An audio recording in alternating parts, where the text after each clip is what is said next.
pet your cat. Wow, that is a really big cat. It is. And we're looking at the hindquarters of the cat. Wow. Of course. I hope they zoom in on the ass of the cat here. That shows literally the cat's anus. I believe. Zoom that in is on the it. back of the cat, right? What is wrong with these people?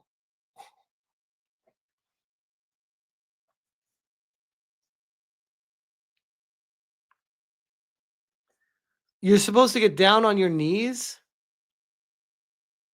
lean forward, and put your junk into the ass of the cat.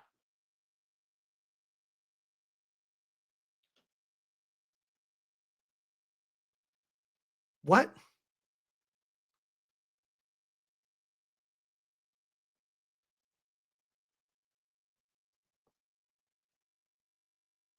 What? Right? This looks a little bit like a Dr. Seuss book.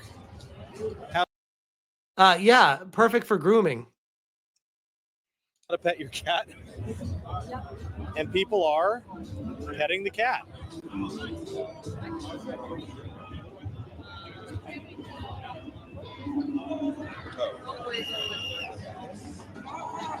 They're petting.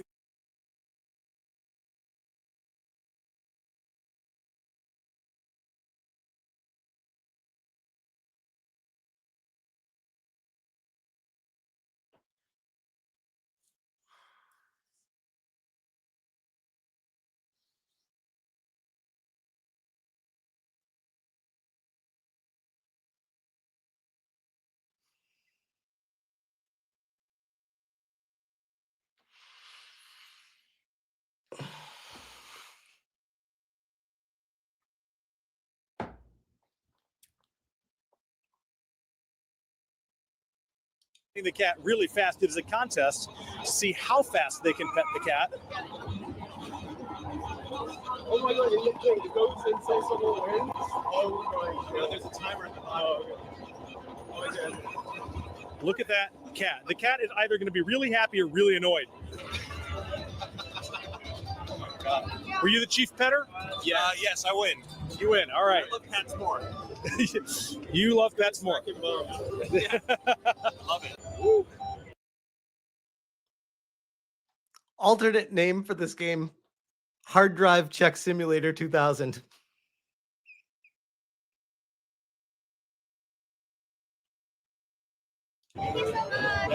Wow, that is a really well-fed cat. Is this your game? Who wants to tell me how this game came to be? Is one of them going to say, I thought of it when I was in prison? The commentator is really into this. I'm telling you guys, GDC does not disappoint. Holy shit. What is happening? Yeah, so how did you come up with the idea for this wild and crazy game? Hi, so I'm Quinn, and I really love to scale up things for fun. And then I have a cat at home that really enjoys attention, and every time she does, comes to people and then basically asks people to pet her. She gets really, really comfortable, and then we really loved her reaction. And I thought it would be a wonderful idea to scale that butt up into like a human size almost, and then have two people fight for the cat's love. And I thought it could be a really fun idea for for friends, family nights, and also like arcades as well. So yeah, definitely, that's where the idea come from. She wants to put a gigantic furry simulator into the arcades. Cool. And did you have any idea the cat was going to be this big? Yes, I designed it to be this big. I love to scale it up. Yes. Mike, that is a really well-fed cat. I mean, if I had a cat that big, it would probably be a tiger, right? Oh yeah. I mean, but this cat doesn't bite you. It just it will scream at you, but it will not bite you. Okay, the cat doesn't bite. It has been promised to me that the cat does not bite. But look at the size of that cat. Just that title screen with the cat's ass waving back and forth with the X for the anus is definitely something. Chris Wilson says, who would buy this for their home? I know some people that write books would be interested in this. Let's see here. I am going to have a look here. All right, here are the cat petters, the chief cat petters.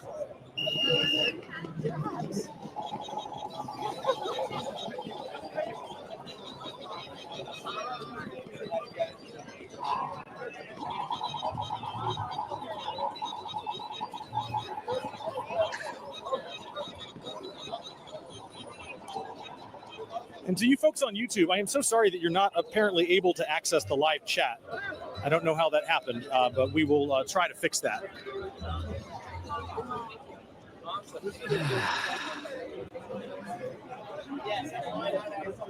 In case you're just joining us, we are here at the Game Developers Conference in San Francisco, and we have. Well, you get some insight watching this, just like how weird some of the people are at these, that what they're attracted to and what they do.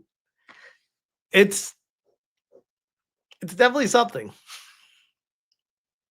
We've stumbled upon an area where some very innovative games with very unique controllers are being demoed. We just saw a game in which people are kicking their shoes off. Now there's a game where we're directing some sort of a sliding thing with a little model of the sliding thing. This almost reminds me of what one would do with. It's interesting how a lot of counterculture, we'll just say, people are really into hypersensitivity with feeling like they need to be a part of the game, be one with the game, and like do things different with the game. And maybe you'll find something fun with that, like Guitar Hero or Rock Band. Like you'll find a peripheral that is like appeals to the masses. But for every one of those, think of like the hundreds of thousands of things that have created that are just fucking weird. With a very small It's bobsled. the drugs, says Karate Werewolf. Yeah, that would do it. That would do it. On a very big track.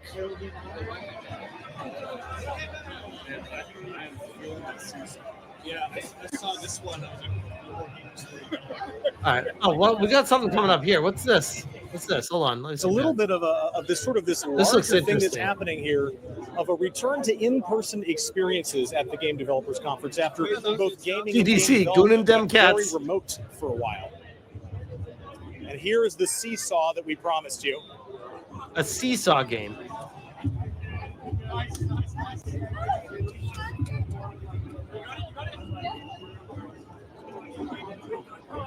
This looks like an activity that involves expending a lot of energy.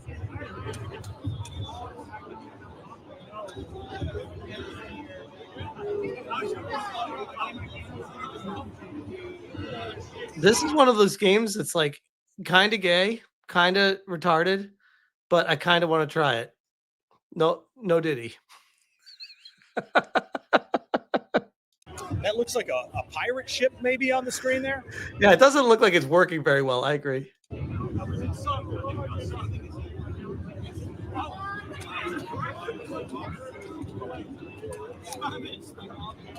Just go to the park. Wait, Victor, did you just ask people to go touch grass? Are you really telling people to play games to go outside?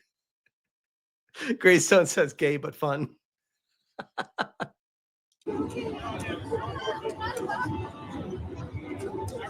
I don't get how it works.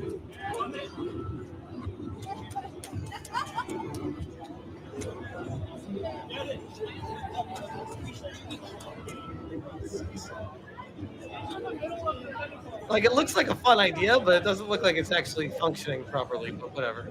Let's see what this guy has to say. You got it. Can you tell me what this game is all about? Hi, yeah. So we are an alternative arcade-style cooperative game, Back Off Me Booty, where you and your best friend must defend your ship from the dangers of the seven seas. You do that by rocking your seesaw back and forth to aim your cannons. There's buttons on either side to shoot your cannons, and you have to communicate with your partner to make sure that you're clearing each level efficiently as possible. And somebody in the chat just informed me September 19th is Talk Like a Pirate Day. So will you be doing anything special for Talk Like a Pirate Day? It depends if we're presenting around September 19th. We might do something fun. We might maybe include a sea shanty or two, but we haven't quite decided yet. So, all right. Well, that remains to be decided. And of course, somebody has a QR code here. So is there a vote taking place? yeah. So we are part of the GDC All Controller competition. So people are allowed to use that QR code to vote for our game. We appreciate any votes, obviously, for our game. We're very proud of it and excited to be here at GDC. How cool is it for you guys to be here in the South Hall with all the big corporate booths? Daniel says, yeah, perfect game for Smash and Hypno. I would 100% play that with Hypno. No diddy. And just absolutely mobbed with people. It's incredibly exciting for us. So we're a group of grad students coming out of the University of Utah, and we made this as a student project.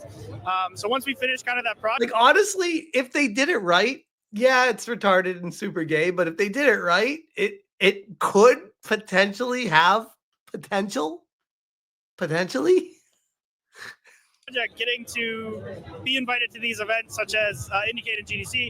But I'm watching it like, and this is gonna sound like hyper dad mode. I mean, look at me, my You're the best dad shirt. So I always go dad mode with this stuff. Like, if it was like a fun game, I would be all about playing it with my son or daughter. Like, that's what I'm thinking. Okay, like in all seriousness, I think it would be a really fun game to play with my kids. Has been nothing but a treat for us. We're so very pleasured and honored to be out here, getting the opportunity to present our game and watching just, people have fun with it. That's kind of the goal of Dev, and that's kind of the dream we had for this game. All right, where do you want to see this game being played one of these days? Exactly, Daniel. I don't know. If it was made with non-grant money, I'm all about it. Oh, we haven't really discussed that. I mean, there's those big ass. Someone in the chat asked equals me. I'm asking. We actually have no chat here. Aspirations of like you see it in an arcade or something public, Right, Justin? but A good game again, for like kids. we said, Exactly. we never really had bigger. Which ironically, there are no kids here. So it's kind of weird that they're just adults playing with adults. Expectations for it. Not the cat molesting game. No, that one's just fucking weird. There's no saving that one. So getting to show it off at these events was kind of the icing on the cake. So we're having a great time. Fantastic, and it looks incredibly entertaining. So thank you. Back off me booty. Yes, sir. In case you're just joining us, we'll flip the camera around and say hi. We are at the Game Developers Conference here at the Moscone Center in San Francisco. This is the third and biggest day of the conference, where the expo halls are finally open to the public, and people can browse all of the exhibits. Everything from what you saw there is a very advanced stage of a student project, all the way to the big names that everybody knows, like Meta, some of the household names in gaming and social media and entertainment and VR. We are in the South Hall of the Moscone Center right now, right in the middle of the big afternoon here on Wednesday. This convention hall is open until 6, and we'll take your questions and your comments in the chat. My apologies to those of you on YouTube who may still not be able to chat, but we'll go ahead and see if I can at least pull up the stream and have a look in the comments. That looks like me on the screen, so let's see here. It's this guy's first day. Here we go. As you see, all those little gray ping pong balls on that suit there, they're tracking every appendage right down to the individual fingers of the two performers here. And what you can see there on the screen, you see the one performer doing the headstand, and you can see the avatar with the virtual skeleton inside it doing the exact same headstand right up there on the screen. Yeah, we see, bud. And this is... Check this. I'm going to ask a spectator, what do you see these folks doing Yeah, here? that was What's going old on here? mocap. They are rocking it, They're rocking it. speeding, crushing, having fun. Dynamite. That is actually real. We be playing New Kids on the Block instead of playing... What? Okay, wait. What is this section here? Now I'm curious. Hold on. We got Game History Gallery, Lost Levels, unreleased games for the NES. You cannot buy these games. All of the packaging layouts on this sign were created for the NES that never quite made it to market. The lead time required for printing meant that packaging was often completed well ahead of the game's scheduled release. These images were sourced from catalogs, advertisements, company archives, and point of purchase displays. This is another place that I paid a visit to earlier today. Yeah, I'm definitely awake now. This is put on by the Video Game History Foundation, an organization that only has 2 full-time employees and yet manages to curate the history of this very important art form in a fairly increasingly comprehensive way as time goes on. And we're wondering if they're ever going. One of the things they have here is this gallery of cases and boxes and art for unreleased games. And some of these are pretty The New Kids on the Block game. cool. You have some game cartridges here with ROMs sticking out of them. I was told that We got Nybots, Bud Boy, a Zelda game with the chip sticking out of it. Zelda cartridge there. That's not even a Zelda game. Somebody cannibalized that cartridge in order to test their own game because it was cheaper than buying a developer kit from Nintendo back in the late 80s. That's not exciting. And if you look up here, let's see. Oh, yeah, right here. There's a New Kids on the Block game that was never released. And the thing that was brought up was like, what if the New Kids on the Block game was released and was a huge hit? Would we be playing New Kids on the Block instead of playing Super Mario Brothers?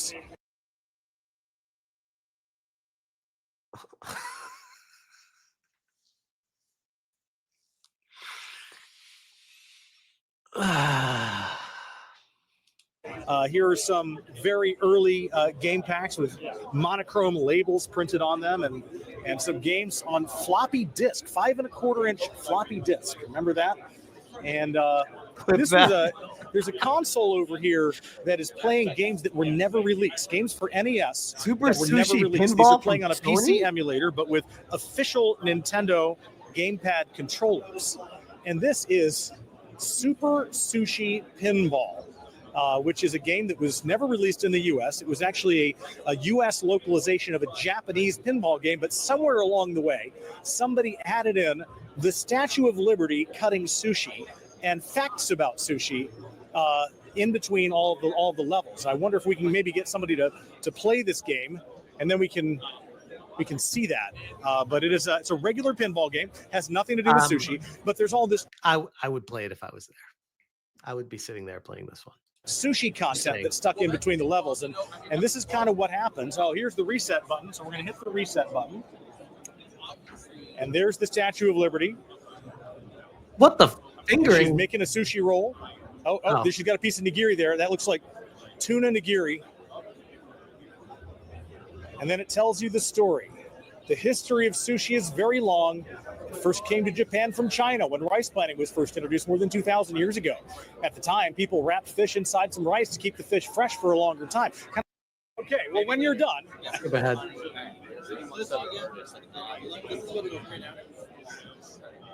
I mean, this is, I don't know about you guys, this is very entertaining. With the Game Boy camera? I used to have one of those. And he's going to take a picture with a thumbs up. Look at that. Perfect pose.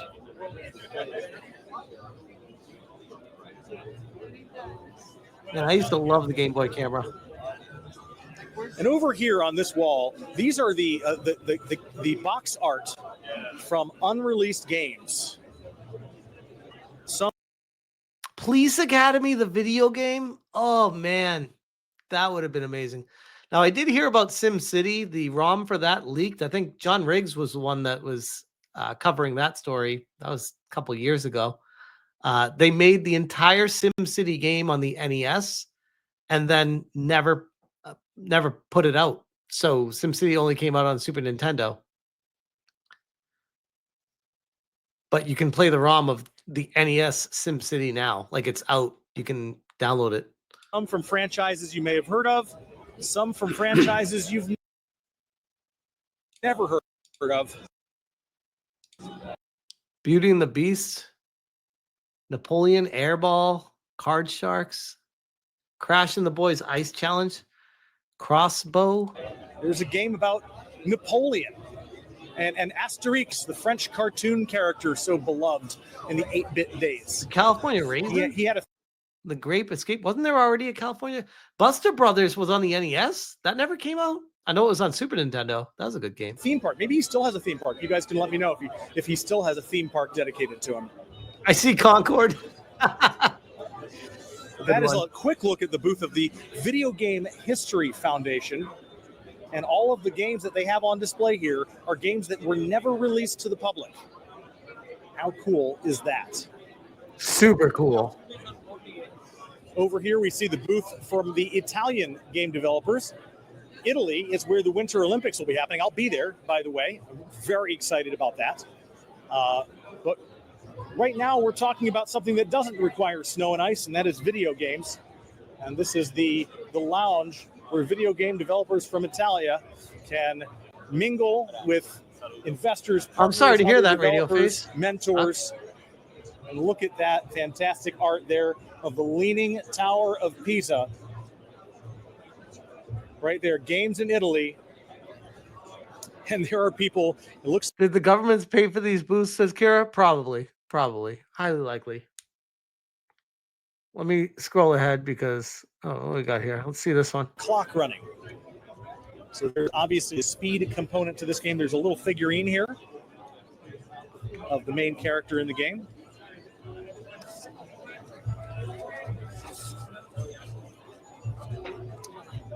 And is this one of your games? Yes. What is this game that we're looking at? It's called Chrono Gear Warden of Time. It's a 2D platformer game. This is not developed by me, or it's a game created by HoloLive fans. Mm-hmm. Yeah. I mean, 2D platformer games are like what I grew up on, and they're still popular, aren't they? Yes, I still love these kind of games. What makes them great? So What? I mean, you can tell this guy does not play video games and has no idea what's going on with video games. 2D platformers. My question to you is, what makes it great? Like, bro, cringe question.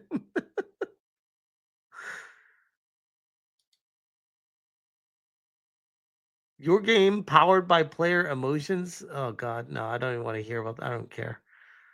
Let me scroll through. Is there anything else interesting that this guy finds here?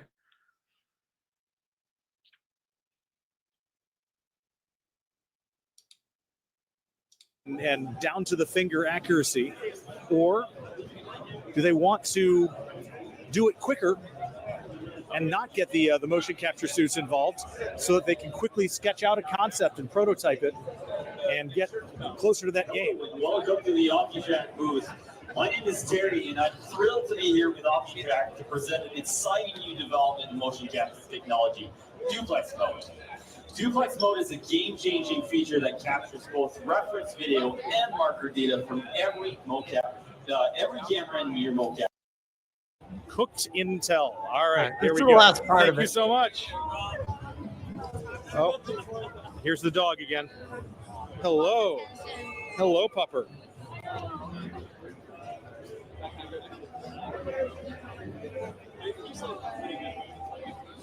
We are once again back in the Alternative Control Showcase here at the Game Developers Conference, here in the South Hall of the Moscone Center for the very first time.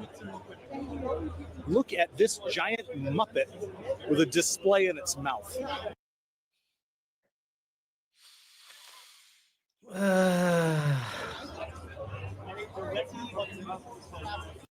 I'm sure that developer is a totally normal guy that you don't need to check his hard drive on. I'm sure that there's no concerns around any of that.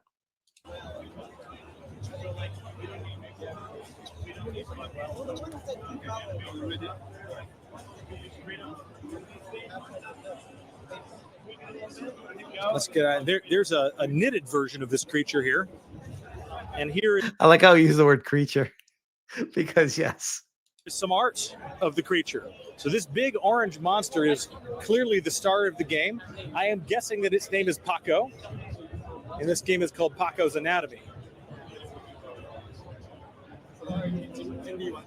That's okay. You're doing a great job. It looks like a phone game. Like it looks terrible. They put all this work into the furry suit, and then the game itself looks like something I could create in 10 minutes. Like I don't. Netflix forward says, "What the fuck are they so? Why the fuck are they so obsessed with these creatures? Shit, I like the Muppets, but not like this." Is one of you associated with this game? Or is that the person back there? Is that you? This is some game designer. Oh, okay. Juice shop. On the backside, you have one of them. He doesn't speak English. Artist. Awesome. Well, who can give me the 1-minute version of what this game is all about? With this adorable and somewhat scary fluffy orange creature. Do you want to tell me what this game is all about? Oh yeah. Oh. Nose ring spotted. Sorry. Yeah, no worries. So How many rings are in her ear? Holy shit. Do not put a magnet near this person's face. They would like literally get ripped apart. here is Paco. You have to save him. He's a little monster that is unfortunately ill, and you're the doctor that has to save him. So you have different organs, and you have to put your hands in its body to keep the organs in good health. Oh, so Okay, the surgeon is so it's another one of these really creepy games where you got to put your hands into someone's body and feel around. Got it. Totally normal. reaching inside that poor little monster's body. Yeah, exactly. And so the different organs are shutting down, and you have to keep him alive for 2 minutes. 2 minutes. Yeah. 2 minutes on the operating table. Yeah. Oh, this is why you're wearing scrubs. Oh, exactly. Yeah, I'm one of the surgeons on the teams, and he's one too.